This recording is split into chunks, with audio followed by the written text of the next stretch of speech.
Hello, my name is Martin Langhammer. I'm the architect of the Stratix 10 NX device, and on behalf of my co-authors, I'll be presenting today.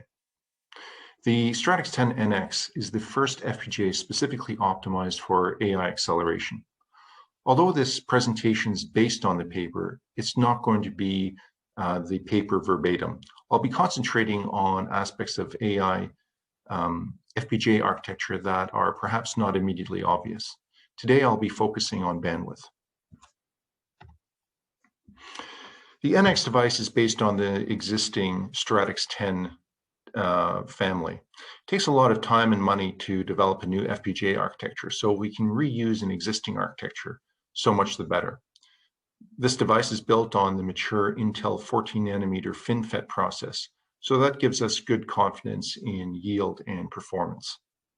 The AI Tensor Block is what makes the NX an AI device. There's about 4,000 of these blocks on board, offering up to about 500,000 embedded AI low precision arithmetic operators.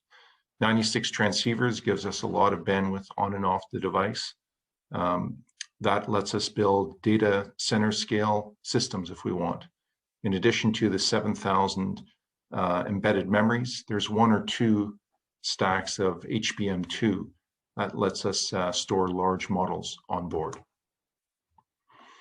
If we have a look inside the device, we can see that the AI tensor blocks are organized in columns. Cascaded super blocks can be implemented, up to 33 blocks in a single column, continuously arranged. The columns of the AI tensor blocks are surrounded by other resources. There's memory, there's logic, and we can combine these all to build soft or mixed hard-soft additional functions that we commonly use for AI operations, such as activation functions. And these are explained in the paper. There's about 700,000 ALMs. These are the fractionable sixlets that can support up to 2 bits of arithmetic per ALM. So we have a lot of additional arithmetic capability, for example, for building the activation functions. So let's have a look inside the tensor block. There's 30 int8 multipliers. They're arranged in 3 columns of 10 multipliers each. We can also decompose these into columns of 20 int4 multipliers. In other words, 60 int4 multipliers per AI tensor block. There's an optional shared exponent. This lets us build block floating point formats or shared block floating point formats, and these are explained further in the paper. Each column is a dot product and can give you a int32 or FP32 output. Every column has an adder associated with it that's either int32 or IEEE 754 single precision or FP32 format.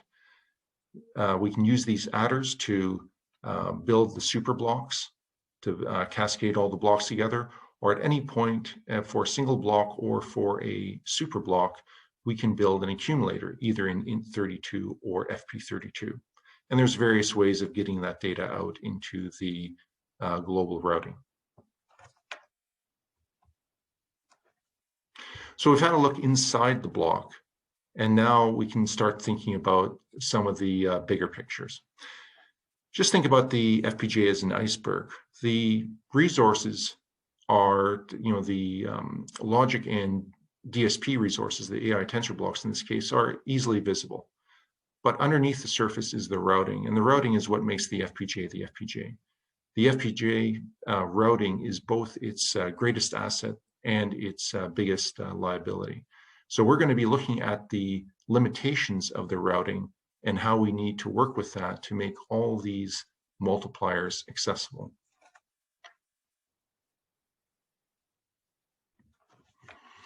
FPGAs, especially the NX device, has a lot of bandwidth. There are 1 or 2 stacks of HBM that gives us 256 gigabytes per second per HBM. There's 96 transceivers that gives us a lot of connectivity on and off the board. If we look at each embedded memory, we've got up to 40 inputs and 40 outputs. That gives us up to 35 terabytes per second. The 4,000 or so AI tensor blocks have 80 bits of input data and 72 bits of output data. In addition, there's 28 additional bits of input data. That's used for signaling, control, and also loading the coefficients. Typically, what we're going to be doing is using the 80 bits of input data, but not a lot of the output data. We're going to be aggregating these blocks together in these super blocks in these columns. But still, we're going to have to find 20 or so terabytes per second to feed all the multipliers. And what we're going to see here is that we don't have enough routing. No FPGA will have enough routing for this, so we have to find a different way around it.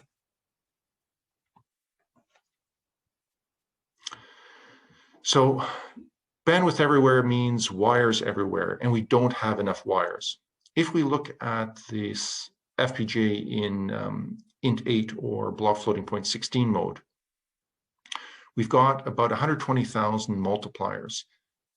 Those will need about 2 million wires, and we're going to need to get those 2 million bits to all these multipliers in every clock cycle.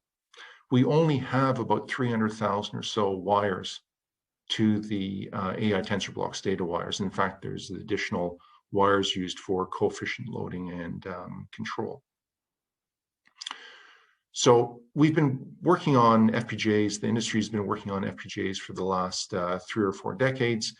There's only so many wires that we can get on board. Remember from the iceberg that the routing is the biggest limitation. We're not going to be able to put 6 times as much routing on board just to feed the AI tensor blocks. So what do? Well, for AI processing, we can take advantage of the typical access patterns that we're going to find for the small matrix or matrix vector operators. And by preloading the weights in one dimension and streaming the data or activations through the other dimension, we're able to pretty well get 100% utilization out of our device. We call this virtual bandwidth expansion. An important part of virtual bandwidth expansion is loading the weights. So we've got 3 different ways of loading the weights. We've got to get those in on the one dimension before we can stream data through. We've got a very wide pipe. This allows us to load the AI tensor block in 1 to 3 cycles. The problem is during those 1 to 3 cycles, the AI tensor block cannot operate. There's a narrow pipe method.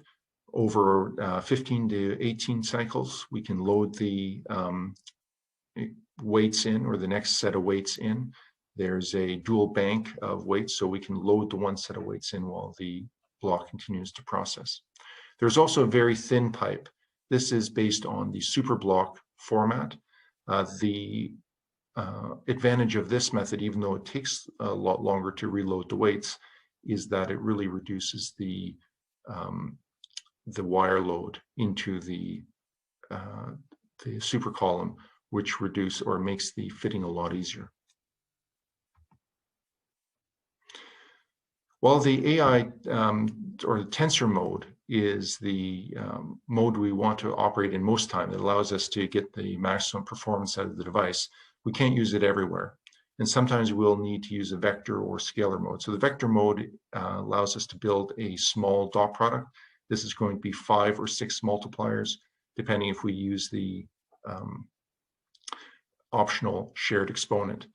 The advantage of the vector mode is that we can change both inputs into all the multipliers at the same time. Occasionally, we need access to individual multipliers or adders. And for this, we can use the scalar mode. Now, we can use the multipliers, adders, or both in these modes.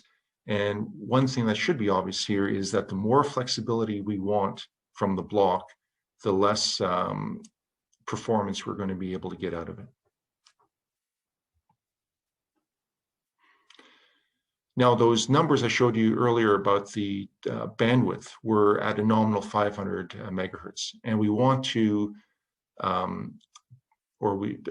our desire is to run this device at 500 megahertz. We think that this is the right operating point for this device. To prove this, we've created two test cases for the which are detailed in the paper. One is the pathological test case. This is going to be sort of unrealistic, or is the type of design that's you don't really want to use. We've created two large buffers that feed the entire device. So we're using about 90% of the AI tensor blocks in both these cases. We're leaving about 10% reserved for things like building mixed hard-soft activation functions. The issue with this pathological test case is that we're going to have large, wide buses that will span the entire device. This is going to be a very difficult fitting problem for both the device and the tools. We're still able to meet about 400 megahertz for a mid-speed grade device with this design. A more representative test case is building a systolic array. The maximum route length is much lower.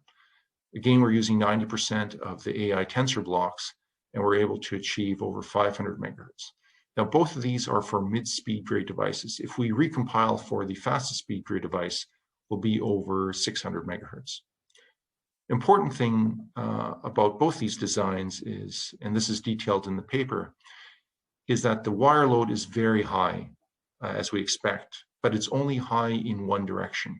The opposite direction, the wire load is very low. So this means that by doing a bit of floor planning, that even if you use all the resources in the device, and I mean the ones that are not used for this, for example, all the logic, as quite a bit of the logic is reserved, we should still be able to achieve about 500 megahertz for a realistic systolic network in this device in a mid-speed grade. So in conclusion, there are never enough wires. There are never enough wires in the regular FPGA world. There's certainly not enough wires in the NX part, but by using virtual bandwidth expansion, we're able to extract all the performance out of the device. Thank you.